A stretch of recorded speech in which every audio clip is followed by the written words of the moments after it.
Thank you very much, Achima. So do I need to share my screen or it's fine? Yeah, it's already on. It's already on. Yes. Perfect. So, dear colleagues, so I'm Jerry Magalon. I'm PharmD, PhD. So I'm working in the south of France, in Marseille, in the university cell therapy department, which is headed by Professor Florence Sabatier. And I'm very happy and honored to talk today about the extracellular vesicles, the characterization of this new kind of drugs and their potential and their therapeutic potential. So, in fact, the story about extracellular vesicle and the term extracellular vesicle is broader than only exosome. This story has begun more than 50 years ago with the description by Peter Wolf of platelets dust as procoagulant sedimental material that comes from platelets. Then 20 years later, we get the description of vesicles from leukocytes, either from granulocytes or monocytes. And more recently, and especially in our research team in Marseille, we were able to describe microparticles from endothelial cells that are produced in response to inflammatory cytokine with a real impact on vascular homeostasis. So we understand that these vesicles, they have function and they have potential impact on our physiology. And as you may know, this is a very growing fast field with more than 40 publications per week since 2017, more than 50 publications, 5,000 publications per year in the last past years, with a huge application in multiple fields. And also, which is interesting to have in mind, is the fact that we have no dedicated journals, scientific journals from a very high level, like the Journal of Extracellular Vesicles, and also dedicated international scientific society to talk and to organize all the fields that will bring these vesicles to the therapeutic level. So in fact, what has been the evolution? Initially, the scientists were thinking that these vesicles were only effector of hemostasis regulation, then vectors of biological information, or biomarkers, finally pharmacological target. And now, as it was nicely introduced by Achima, we are at the field of vesicle-based therapy that we called also cell-free therapy. And we can also use these vesicles to finally package some drugs. So I will try to address in the remaining time the biology of this extracellular vesicle, what are the therapeutic potentials, also the fact that we can engineer these extracellular vesicles, and finally what are the remaining and current challenge regarding these products. So first of all, when you are talking about exosome, extracellular vesicles, size matters. This is the first point. As you can see, exosome range from 30 to 100 nanometer. The microvesicles or the microparticles range from 100 nanometer to 1 micron, and the apoptotic body range from 1 to 5 micron. What I said recently, the International Society of Extracellular Vesicles, in its guidelines, they say that finally we could have two big families: the large extracellular vesicles gathering apoptotic bodies and microvesicles or microparticles, and small extracellular vesicles in which we could find the exosome family. So how does this work? The formation of exosome, in fact, when you have cells and you have inside these cells some materials, proteins, RNA, DNA, it could be through the endosomal pathway finally captured by the endosome that will grow inside a body that we call a multivesicular body, because it gathers a lot of different extracellular vesicles. And finally, through an exocytosis phenomenon that consists in the releasing of the exosome, which is performed by the fusion of this multivesicular body with the plasma membrane. And the composition is very heterogeneous, and you can find a lot of different things at the surface of this exosome, gathering transmembrane protein, antigen presenting molecules that comes from directly from the cells, but you also have lipids, metabolic enzymes, also nucleic acid like RNA and microRNA. And probably this point, the fact that this exosome, they could bring microRNA is something which is very important, which is critical, because it means probably that this microRNA, this miRNA, are the main component of the extracellular vesicle function. What is interesting is that this miRNA, they are protected against degradation by the exosome, and I can share with you an example that MIR 214 and MIR 126 3P, for example, that could be found from extracellular vesicles from endothelial cells, they have angiogenesis and tissue repair function.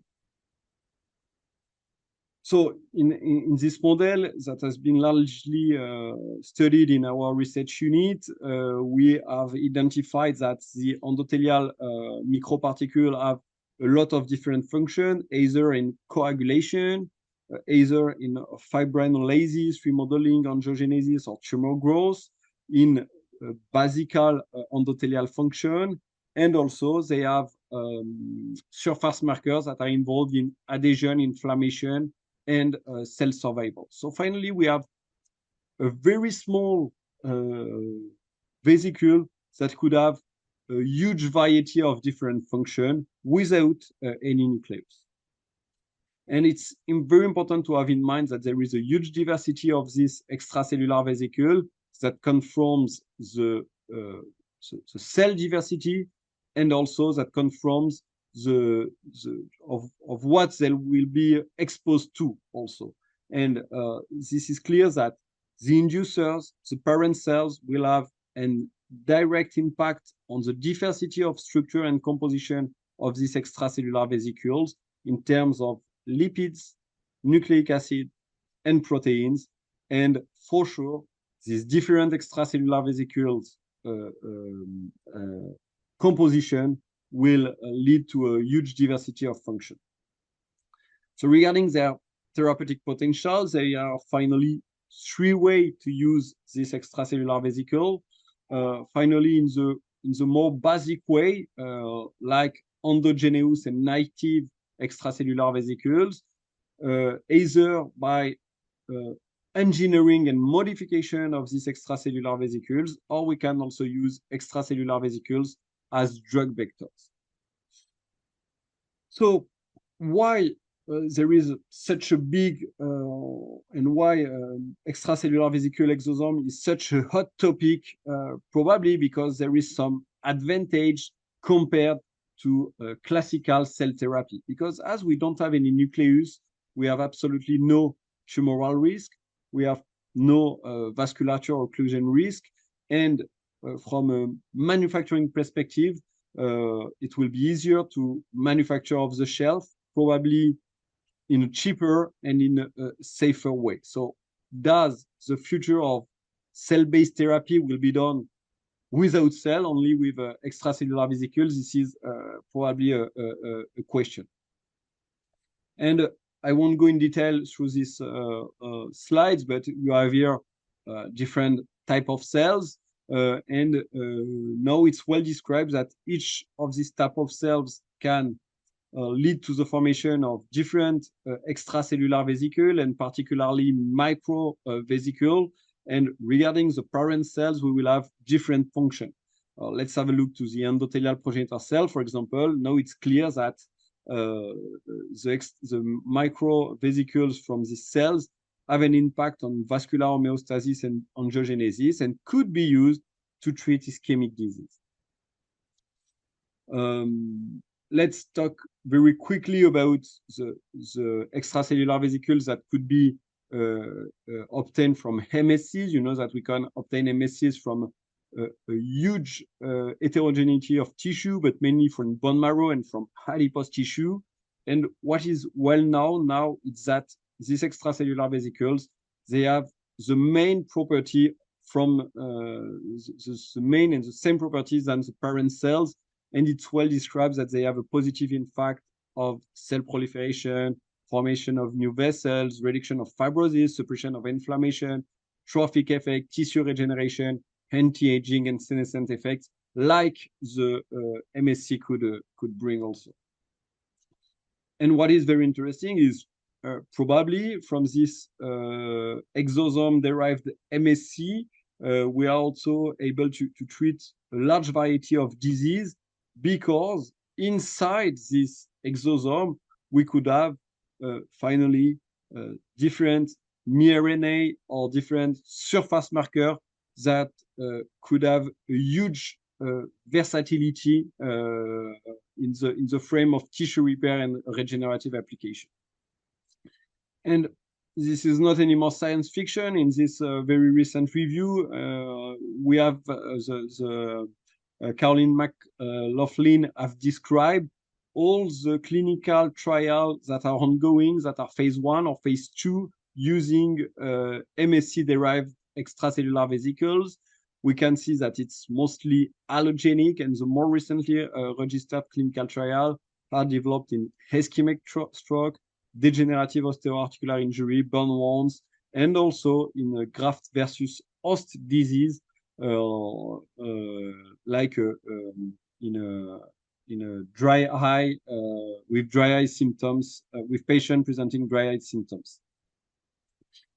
So this was a description of the native use of extracellular vesicles, but probably also in the future we will see that we are able to modify these EVs to boost their therapeutic potential or use them as delivery tool, and also to combine them with biomaterial to have a controlled release and an increased tissue retention. So we will try to finally increase their efficacy. We could modify them, or we could try to do finally to get a long-lasting effect using and associating these extracellular vesicles with biomaterials. So you have to have in mind that there is more than 50 companies on the market, both for therapeutic, cosmetic purpose. And this is my last slide to conclude. I think we still have a lot of remaining biological, technological, and regulatory challenge. From a biological point of view, we have a lot of work to do regarding the clearance of these vesicles. So how does our body will eliminate them? What will be the exact mechanism of action on target cells, and also when we have the delivery of what is contained inside the vesicle inside the cells, all that will be released, and how do we will avoid the destruction of the extracellular vesicles by the lysosome, for example. From a technological perspective, I think there is a lot of things to do regarding the manufacturing to have some products that could be affordable in the future. And for me, this is the major part from a regulatory point of view. From my point of view, and when I read all this paper, this extracellular vesicle for therapeutic use, I'm not talking about cosmetic use, but for therapeutic use, this is drugs. And what means drugs means we need to get a marketing authorization and to do a successive clinical trial with a lot of patients to prove the efficacy of this extracellular vesicle. And this is also what is notified on the FDA website, and where they remind that we need to finally consider this product as drugs. So thank you for your attention, and thank you to all my team that is involved in our different research projects with or without cells and extracellular vesicles. Thank you very much.